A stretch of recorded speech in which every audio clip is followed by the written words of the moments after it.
할렐루야. 아멘. 네, 우리 다 같이 고백하겠습니다. 하나님께서 함께 하십니다. 우리 지난주에는 우리나라에 큰 경사가 하나 있었죠. 바로 여러분 정말 잘 아시는 바로 우리나라 최초로 노벨 문학상을 받게 되는 그런 놀라운 역사가 있었습니다.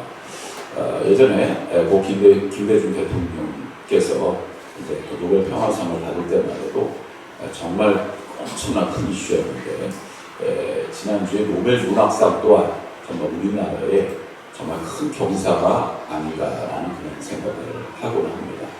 이게 굉장히 큰 의미가 있다고 하죠. 여성으로서 아시아에서 최초로 받은 노벨 문학상이라고 합니다.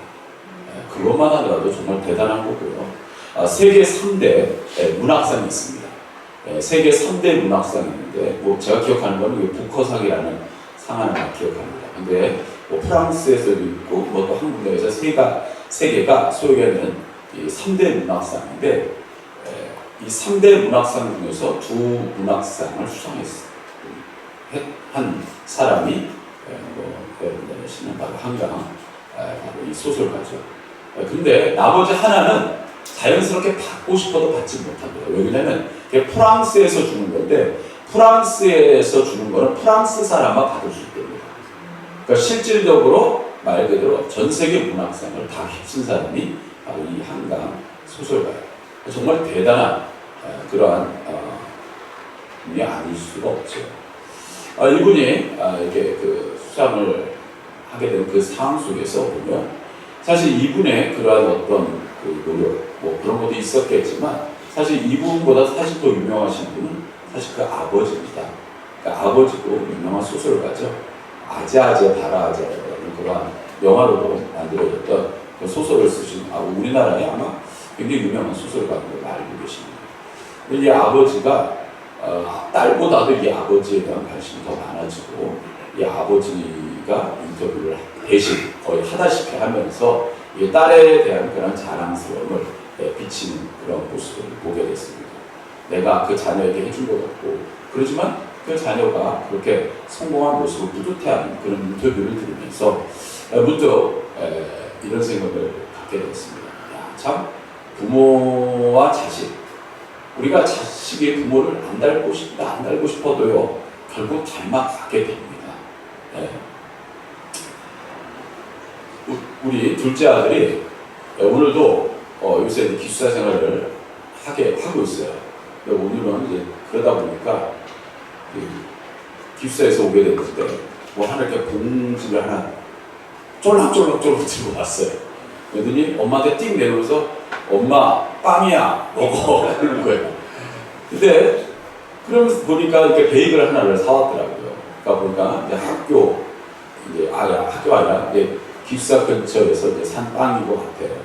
근데 그걸 먹고 이제 그 엄마가 이제 먹고 저도 먹으면서 이런 이야기를 나눴어요. 야, 참 쟤는 참 할아버지를 많이 닮았구나 그런 생각이 들었어요. 저를 닮은 게 아니라 저희 아버님을 많이 닮았다라는 이야기를 했어요. 왜 그러냐면 저희 돌아가신 저희 아버님 원로 목사님께서 참 가정적이신 부분이 있었어요. 그게 뭐냐?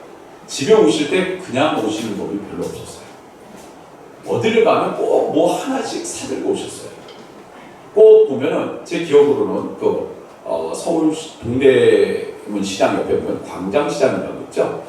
그 광장시장에 보면 그 빈대떡을 그렇게 사갖고 자주 오셨어요. 그럼 꼭 갈 때마다 그걸 꼭 사갖고 오셔요. 어디를 가면 그냥 오시는 경우가 많이 없으셨던 것 같아요. 근데 문득 제 아들도 보니까 그거를 그냥 무의식적으로 따라하는 것 같아요. 그냥 교회 올 때 보면요 그냥 오는 경우가 없어요. 뭔가 봉지에 덜렁덜렁 하나씩 때로는 음료수, 때로는 햄버거, 때로는 뭔가 하나씩을 갖다가 덜렁덜렁 들고 와요. 그러면서 내놓는 거예요. 나는 안 그런 것 같은데 내가 할아버지하고 함께 있다 보니까 그런 할아버지의 모습을 보고 배웠나 보다 라는 그런 생각을 하게 되고 했어요. 그러니까 어떻게 오늘 같은 건 더더욱 여러분 마찬가지로 그런 모습을 보면 왠지 모르게 뿌듯하죠. 또 그리고 또 반대로 생각하면 이런 경우가 있죠. 우리 자녀가 좀 내가 원하는 것만큼 좀 따라줬으면 하는 경우가 있어요. 근데 그 부모의 마음을 자녀가 다 알 수가 없잖아요. 오히려 안 좋은 것, 나쁜 것들 그런 부분만 지적하면요 굉장히 서운합니다. 때로는요 굉장히 그것 때문에 마음의 상처를 받곤 해요. 물론 자녀들은 아무 생각 없이 얘기할 때가 있지만 부모들 입장이 되고 나니까 그 말 한마디 한마디가 나에게는 굉장히 상처가 될 때가 있더라는 것이죠. 그리고 자녀분들, 여러분 부모님들한테 말씀을 잘 해야 되는 거예요.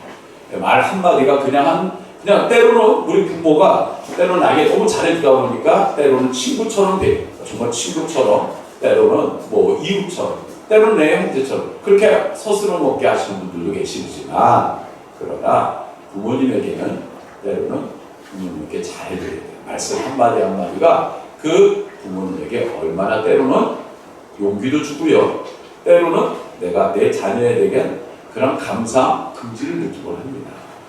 굉장히 중요한 것이죠. 자, 이렇게 장하게 말씀드리는 이유가 있습니다. 오늘 말씀이 사실 그렇다는 거예요. 여러분, 하나님 아버지도 여러분들을 뵐 때 어떤 마음이시겠어요? 내 자녀가요 정말 내 뜻대로 잘 살고 잘 그 뜻을 갖다가 이어가고 그런 행동하면요 아마 우리 하나님 아버지도 여러분들을 보시고 얼마나 행복하시겠어요? 얼마나 기쁘시겠냐 말이에요. 그런데 우리가 그렇지 못하고요, 때로는 하나님 아버지를 때로는 외면하고요, 때로는 하나님 아버지를 비난하고, 때로는 하나님 아버지를 떠나면은 얼마나 하나님 아버지께서 굉장히 마음이 아프시겠냐는 말이에요. 바로 그거. 오늘 말씀에 한 여인이 가늠하다가 유대인 백성들에게 끌려 나오죠. 근데 거기 아마 대부분 그 끌고 온 사람들은 거의 바리새인들이 많았을 거예요. 이 바리새인들은 굉장히 그런 율법주의자들이기 때문에 율법에 그런 흠이 나는 것을 참지 못했어요. 그리고 끌고 와서 예수님 발 앞에 그 여인을 내동댕이 칩니다. 자, 우리 그림을 좀 보세요. 바로 이거는 예전에 한 영화의 한 장면이죠. 영화의 한 장면이에요. 저기 손을 내밀고 있는 여자, 그리고 손을 내밀고 있는 사람, 바로 예수님과 바로 가늠하다 붙잡힌 그 여자죠. 이제 저 여자는 이제 죽음밖에 남지 않았어요. 저 죽음밖에 남지 않은 저 상황 속에서 그들은 돌로 바로 여자를 죽이지 않았어요. 돌을 쳐서 죽이지 않았어요. 율법대로라면 저 여자는 돌로 쳐 죽고, 그리고 돌무덤을 쌓아서 죽어야 되는 여자예요. 정말 비극적으로 인생이 끝나야 되는 순간에 그들은 예수님을 모함하기 위해서 저 여인을 끌고 예수님 앞으로 끌고 왔어요. 그리고 예수님 앞에서 바로 직결 처형을 하려는 그러한 마음, 그리고 일거양득의 효과를 얻기 위해서요. 왜? 이 기회에 예수님께서 저 여인을 사랑하고 저 여인을 놓아줘라 그러면, 아니 당신 유대인 아니야? 율법에는 이렇게 하라는데 왜 율법을 거부해요? 그러면서 예수님께 뭐예요? 흠을 잡을 수 있는 절호의 찬스였어요. 그래서 끌고 온 겁니다. 예수님 앞에 내던진 거예요. 모세가 하나님께 받은 말씀에는 지금 이 상황 속에서 돌로 치려 했는데, 라비여 당신은 어떻게 생각하십니까? 야, 정말 어떻게 보면 진퇴양난의 순간입니다. 근데 우리 예수님께서 하신 행동은 굉장히 의외의 행동이었죠. 우리 삶은 바로 저 모습이에요. 저 그림 속에서 보면 예수님께서 손가락을 내밀고 뭐라고 쓰시고 계세요. 근데 저 내용이 뭔지는 모릅니다. 그리고 문제는 저 내용이 뭔지는 몰라요. 그래서 어떤 사람들은 이렇게 얘기해요. 저 많은 사람들, 저 돌을 들고 있는, 그리고 많은 고함치는 저 무리들의 한 사람 한 사람에 뭘 썼어요? 죄를 썼을 것이다. 여러분 그거 아세요? 이 영적으로 끼어있는 그러한 사람들 중에서 보면 죄를 갖다가 알고 투명하게 보는 그런 사람들도 있더라는 거예요. 심지어요, 악령도요, 우리들의 모습을 때로는 보고 있습니다. 정말 무서워요, 여러분. 영이라는 것은요, 때로는 정말 우리들의 삶에 얼마나 큰 영향을 끼치는 줄 몰라요. 얼마 전에 예전에 그 유명인, 그 정도까지는 아니었죠. 근데 어렸을 때 이제 그 연예 활동을 해서 굉장히 좀 유명해지던 한 배우가 있었어요. 근데 이 배우가 어느 날 갑자기 사라졌어요. 그러다가 어느 날 TV에 나오다 보면 뭐가 돼서? 무당이 됐어요. 그런 사람들이 꽤 있습니다. 무당이 됐어요. 어느 날 뭐 신비님을 같다 그러면서 뭐 요새 얼마나 TV에서 그거 많이 합니까? 그런데요, 듣고 있으면 소름이 돋아요. 어떻게 저렇게 살았지? 물론 뭐 짜고 치는 모습도 있겠죠. 그러나 보면요, 악한 영도요 압니다. 그런데 악한 영이 그 정도인데 선한 하나님의 영을 받은 사람은 어떻게 있냔 말이에요. 여러분, 오늘도 좋아요. 여러분들은 악한 영의 사람이 아니라 하나님의 영의 사람이에요. 그걸 우리들은 모른다. 그렇지만 모를 수도 있죠. 그러나 하나님은 선한 분이시기에 우리와 함께 하시기에 오늘도 우리의 삶을 이끄시고 놀라운 하나님의 은혜 가운데 거하게 하신 그 역사는 우리가 무엇을 맞고 틀리고의 문제가 아니라 우리의 삶을 주관하시고 인도하시는 하나님의 은혜 가운데 거하는 것이야말로 진짜 하나님의 영의 역사 중에 최고의 축복인 줄 믿습니다. 바로 예수님께서 그리고 쭉 저게 죄인지 뭐 성경에 보면 저게 죄다라는 말은 없어요. 그러나 무엇을 쓰고 나서 그리고 일어나셔서 하신 말씀이 걸작입니다. 뭐예요? 죄 있는 자가 돌로 치라. 죄 있는 자가 먼저 돌로 치라. 그런데 거기에 있던 사람들이 단 한 사람도 돌로 칠 수가 없어요. 왜요? 죄 없는 사람 있습니까? 여기에 우리 모두 다 죄 없는 사람 있습니까? 어떤 분들 얘기합니다. 저는 죄를 짓고 살지 않습니다. 그러나요, 그런 분들이 더 많이 죄를 짓고 산다는 사실 아십니까? 우리들은 아무리 감추려고 해도요, 우리의 죄의 본능, 본성, 그것을 완전히 숨길 수는 없는 거예요. 예수님은 바로 저 상황 가운데서 바로 우리들에게 말씀하시는 굉장히 중요한, 이렇게 너희들이 하나님의 아버지의 원하시는 그러한 삶을 살기를 원하시는 것이 있었어요. 그것이 첫 번째로 따라서 거친 숨을 돌리기를 원한다. 저 상황 속에서 많은 사람들은요, 막 그냥 돌을 들고 야 말만 해, 바로 이 순간에 돌로 집어서 저 여인을 죽일 거야.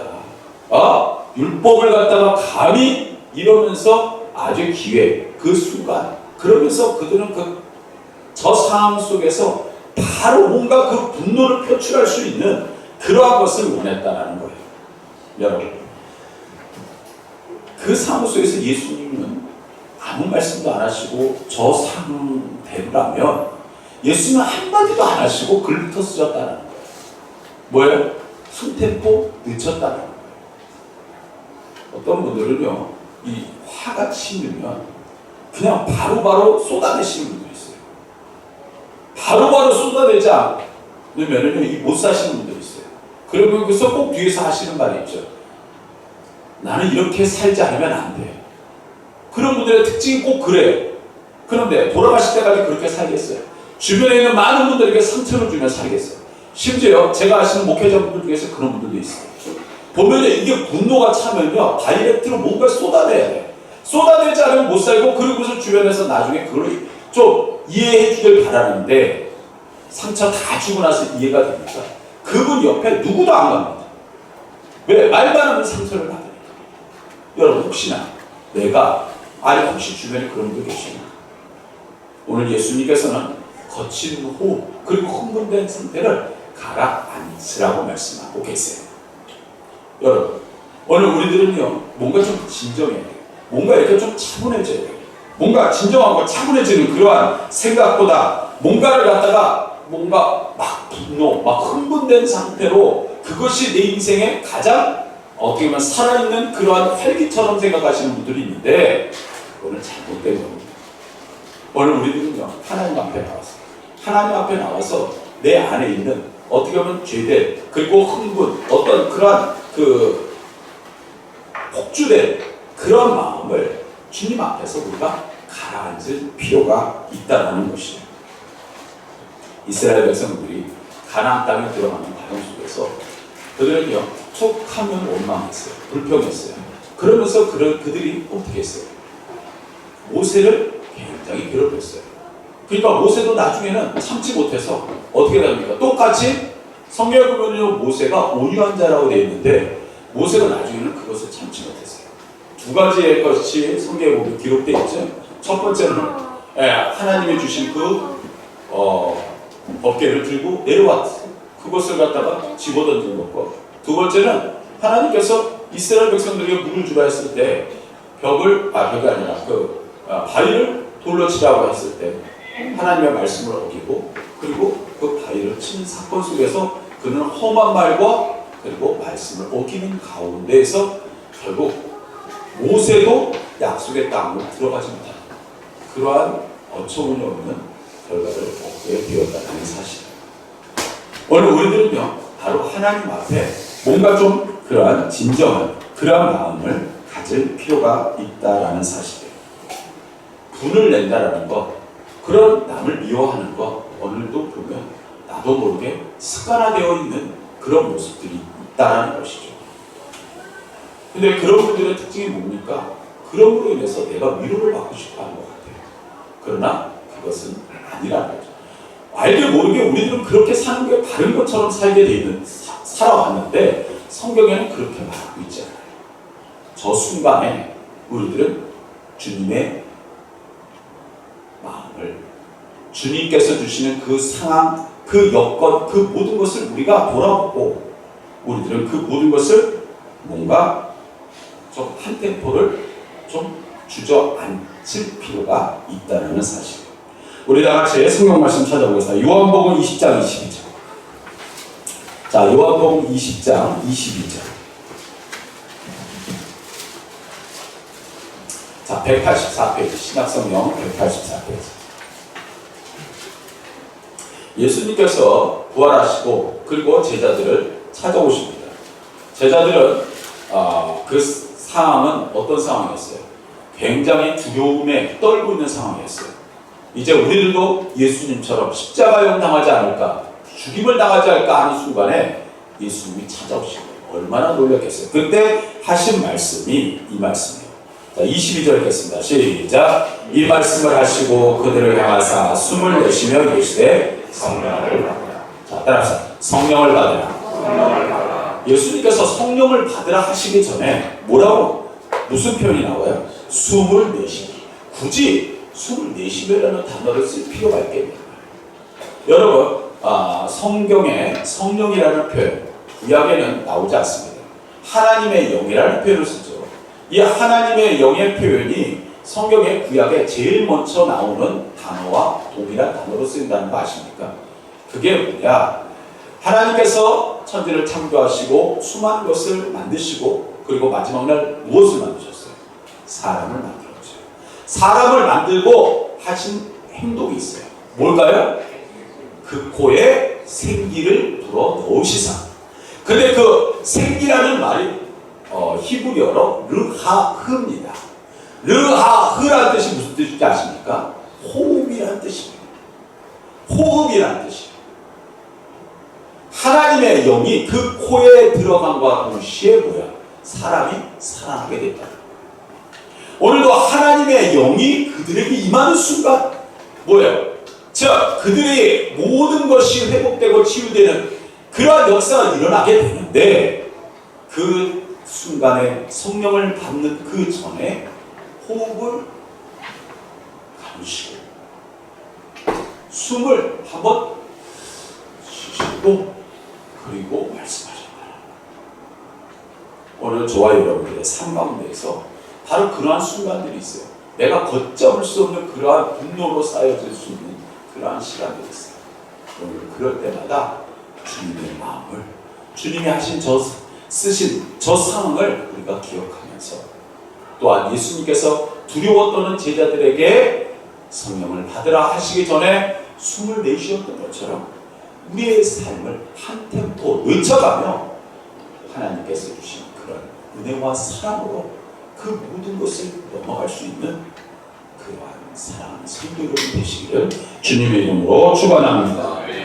요새 이스라엘과 근동의 싸움이 점점 치열해지고 있죠. 처음에는 가자 지구에서 물론 헤즈볼라의 그러한 그 전에 그것뿐만 아니라 근동의 많은 이스라엘과 적대시되는 그러한 세력들 간에 분쟁에서부터 시작된 게 점점 불이 붙어가면서 이란과 그리고 뭐 이제는 뭐 어떤 또 다른 나라도 여기에 관련된 것처럼 말 그대로 그 운동이 제3의 화약화 되어지는 지금 저기 러시아와 러시아에서 전쟁이 일어난 것처럼 이쪽에도 똑같이 그런 전쟁의 불길이 번져나가는 그러한 상황을 우리가 갖고 있는 거예요. 자, 그럼 그 시작이 뭘까요? 그 시작이 뭐냐? 뭡니까? 분노입니다. 분노. 그 분노를 감당할 수가 없기 때문에 물론 뭐 그것이 정치적이다 뭐다라고 하지만 그 분노의 감정이 휩싸이면 말 그대로 이성이 마비가 됩니다. 하나님의 영의 충만함을 받으려면 먼저 해야 될 게 있어요. 이 분노를 내려놔야 되는 거예요. 할렐루야. 그 안에 주님의 사랑으로 채움받지 못하면 우리는요 모든 것을 온전히 판단할 수 없고 온전히 바른 길로 갈 수가 없습니다. 우리는 주님의 자녀, 주님께서 원하시는 그 길을 가는 사람들이잖아요. 그러면 우리가 먼저 저 분노를 내려볼 수 있어야 됩니다. 두 번째, 우리 본문으로 돌아가서 우리 본문 말씀 7절 말씀을 읽도록 하겠습니다. 시작. 그들이 묻기를 맞지 아니하는지라 이에 일어나 이르시되 너희 중에 죄 없는 자가 먼저 돌로 치라 하시고 죄 없는 자가 먼저 돌로 치라 하시고 자, 죄 없는 자가 먼저 돌로 치라 하시는 이 말씀 무슨 뜻일까요? 자, 따라합시다. 네 자신을 먼저 알라. 네 자신을 먼저 알라. 네 자신 알라. 네 자신도 모르면서 남을 먼저 뭐죠? 폄하하고 그리고 남을 비난하고 그러기 전에 네 자신부터 보라는 거예요. 손가락에 그런 그 가운데에서 어떤 능력의 말씀, 뭐 거기서 너희들의 죄를 갖다가 쭉 쓰든가 아니면은 뭐 그것뿐만이 아니라 지금 이 상황에 대한 어떤 뭐 주석을 달든가 거기에 대한 해명을 달든가 그 내용이 중요한 게 아니에요. 뭐예요? 지금 너희들 자신을 보라는 거예요. 너희들이 과연 이 돌을 들 자격이 있겠느냐? 이겁니다. 성경 창세기 4장 20절에 보면요. 하나님께서 아담 이후에 가인과 아벨 그리고 가인이 아벨을 죽임으로요 셋이라는 자녀를 주시죠. 그리고 셋이 또한 자식을 얻게 됩니다. 근데 그 자녀의 이름이 특이해요. 그 자녀의 이름이 뭐냐면 따라서 에노스입니다. 자, 우리 이 에노스의 이름의 뜻이 무엇이냐? 자, 따라서 연약한 사람, 죽을 수밖에 없는 연약한 사람이라. 원체 아담이라는 이 뜻이 뭐예요? 사람입니다. 맨이에요. 맨. 사람인데 에노스에 이르러서 에노스가 한 게 있어요. 에노스가 무엇을 했느냐? 그때 여호와 하나님을 불렀어요. 여호와 하나님을 부르기 시작한 거예요. 그러니까 우리들의 세계는 아담부터 하나님을 찾고 부른 게 아니라 실질적으로 저 에노스 때부터 하나님을 찾고 부르기 시작했어요. 뭐합니까? 저 에노스의 이름의 뜻대로 인간은 연약한 것이에요. 연약하니까 하나님을 찾을 수밖에 없는 거예요. 지금 우리들의 본성에 우리가 강할 것 같습니까? 사람이 굉장히 튼튼할 것 같습니까? 사람이 다 할 수 있을 것 같습니까? 그렇지 않잖아요. 우리가 사람이 다 알고 잘하면 사람이 죽습니까? 사람이 미래를 알 수 있습니까? 알지 못하잖아요. 완벽합니까? 심지어 쓰나미가 몰려온다든가 지진이 일어난다든가 뭔가 자연재해가 일어난다면 그걸 제일 먼저 아는 게 사람입니까? 아닙니다. 뭡니까? 동물이 먼저 합니다. 사람이 튼튼하고 강하고 다 알 수 있을 것 같지만 제일 연약한 게 사람이에요. 에노스는 알았던 거예요. 아, 그렇구나. 연약하구나. 우리들은 연약해. 그러니 하나님을 찾고 부를 수밖에. 누가복음 5장에 보면 베드로가 예수님을 만난 사건이 일어납니다. 근데 그 예수님 만난 그 사건 속에서 보면 베드로는 직업이 뭡니까? 어부입니다. 너무나 어렸을 때부터 잘 아는 그 갈릴리 호수에 대해서 누구보다도 잘 아는 전문가였어요. 이때쯤이 되면 여기에서 물고기를 낚을 수 있을 거야. 이 날씨에는 물고기가 좀 낚기가 어려워. 아마 여러 가지를 잘 알고 있는 거 아마 베드로가 전문가이기 때문에 아마 베드로를 따라올 사람이 없었을 거예요. 그런데 놀랍게도 그날 물고기 한 마리 못 잡았어요. 근데 뜬금없이 지나가던 어떤 젊은 사람이 저쪽 가서 우편에 그물 좀 내려보려고. 아마 그 얘기를 들었을 때, 야, 내가 너보다 잘 알아.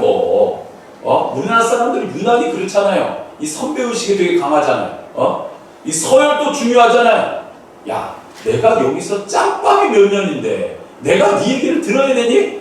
이렇게 넘어갔으면 아마 베드로는 수제자커녕 그냥 평생 그곳을 벗어나기 힘든 아마 그냥 어촌의 한 어부로 살았었을 거예요.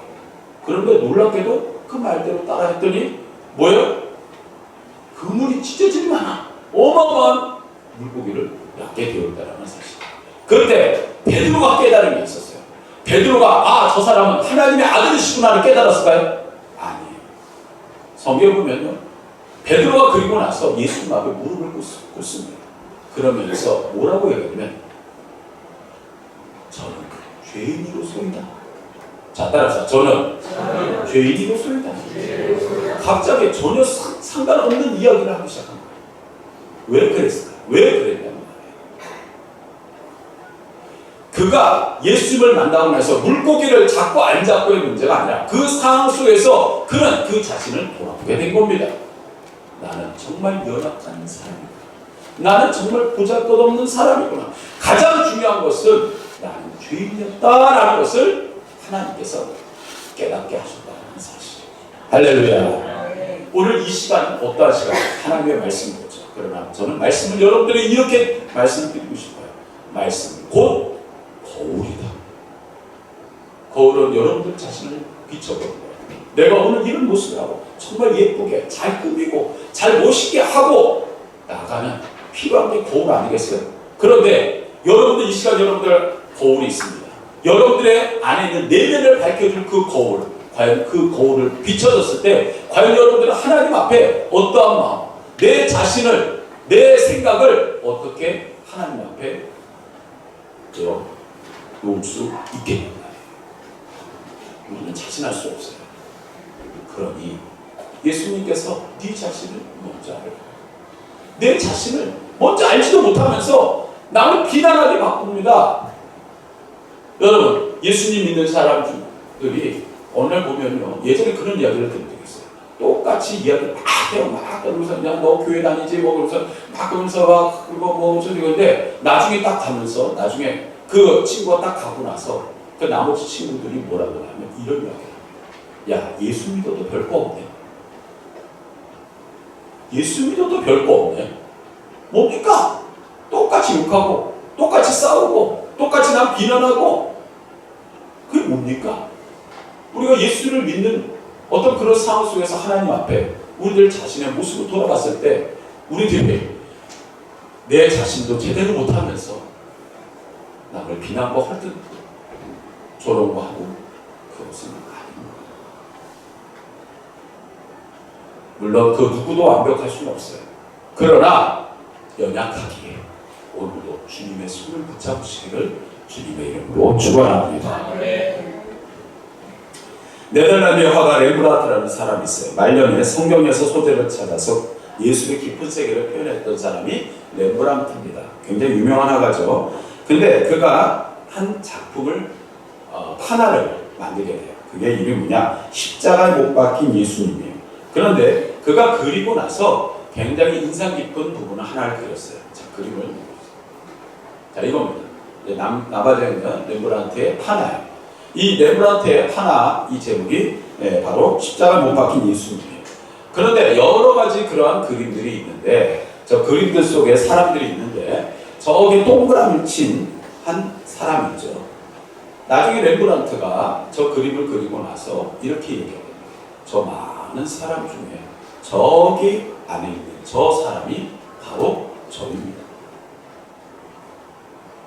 저 그림에 있는 저 사람이 나입니다. 렘브란트입니다. 사람들이 물었습니다. 왜 당신을 그리셨습니까? 나도 어쩔 수 없는 저게 수많은 사람들의 군중에 휩쓸려서 저게 같이 손가락질하고 비난하고 조롱하던 사람이 저입니다. 저는 정말 연약한 사람이었고 저는 죄인입니다. 하며 그린 그림이 저거예요. 저기에서 예수님이 물론 주인공이시지만 렘브란트 자신도 내가 예수님을 만나고 나서 나도 십자가 달리신 그분 앞에 나도 죄인이었다라는 사실을 깨닫고 그린 그림이 저거입니다. 내 자신도 완벽할 수 없었다는 거죠. 주님이 아니면 우리는 늘 부족할 수밖에 없는 것이 바로 사랑입니다.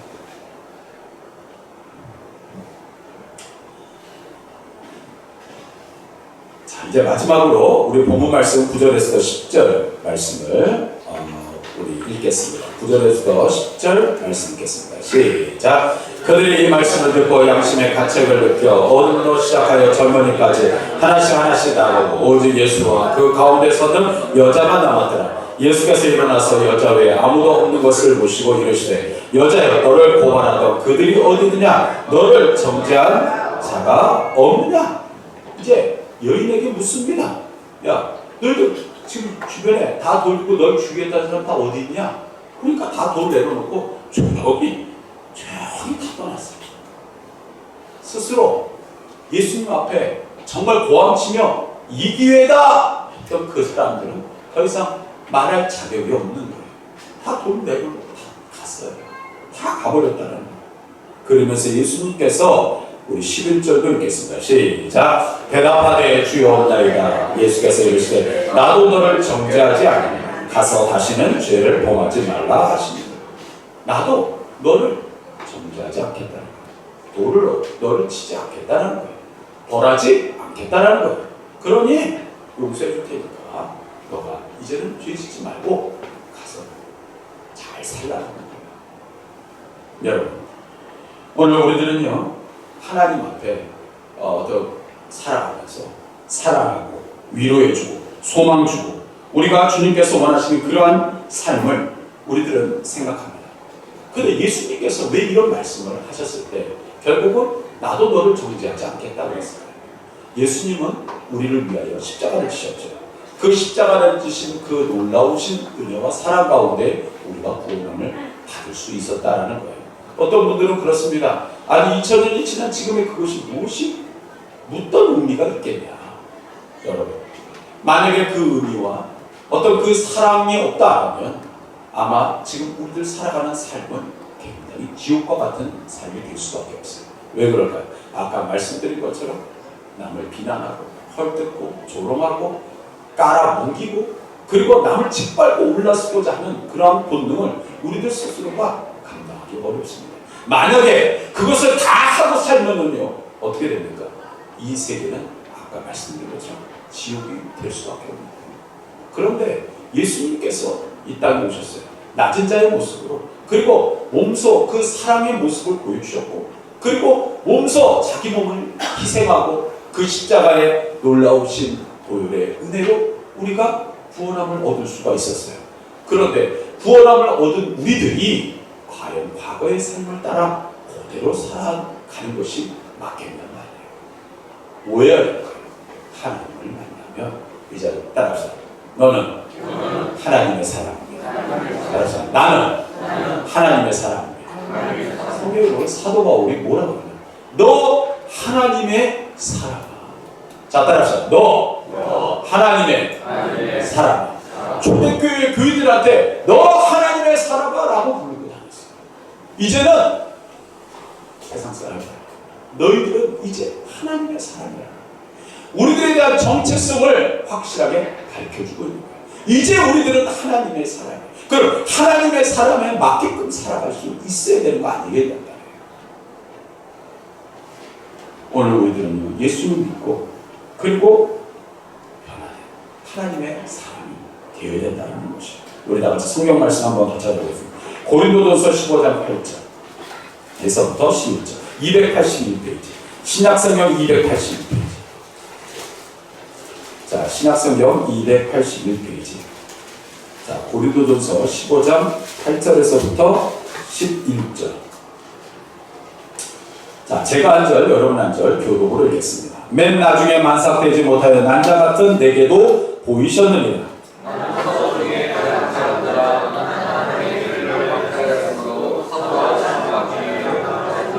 그러나 내가 나 된 것은 하나님의 은혜로 된 것이니 내게 주신 그의 은혜가 헛되지 아니하여 내가 모든 사도보다 더 많이 수고하였으나 내가 한 것이 아니요 오직 나와 함께 하신 하나님의 은혜로다.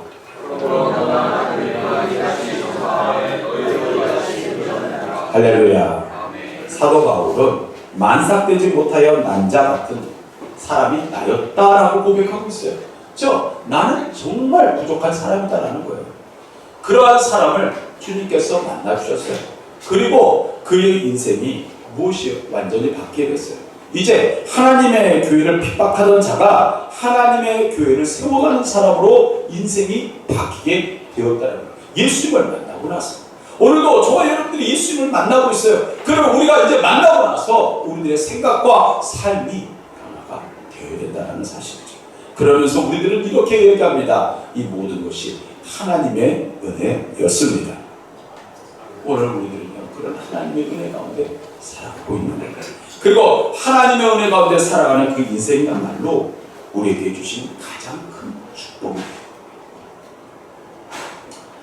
마지막으로 이 말씀만 하고 그 말씀 마치겠습니다. 한 사교계 한 어떤 여인이 정말 죽을 병에 걸렸었어요. 다 죽게 되어 있는 상황 속에서 어떤 분을 통하여 이제 교회를 다니라는 그런 말씀을 듣고 이분이 신앙생활을 하면서 그 병이 낫게 됐어요.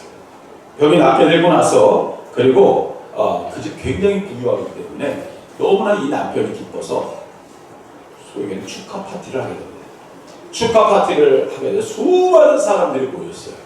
그리고 나서 이 남편이 자 여러분 우리 아내가 병이 나왔습니다. 이제 우리 아내를 위해서 건배합시다. 그리고 여러분들 실컷 진탕 마시고 즐기십시오 인생을 이렇게 했어요.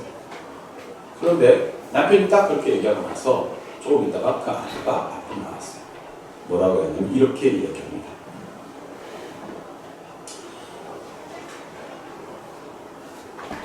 부디 저를 이해해 주시기 바랍니다. 저는 여기 있는 사람들을 비판하려고 하는 것이 아닙니다. 그러나 저는 영원히 무엇인가를 이번에 실감해 보았습니다. 이 세상의 짧은 것을 깊이 깨달으며 죽음의 문턱에 서보았습니다. 그러기에 저는 이전에 즐기던 세상의 일을 다시 반복할 수가 없습니다.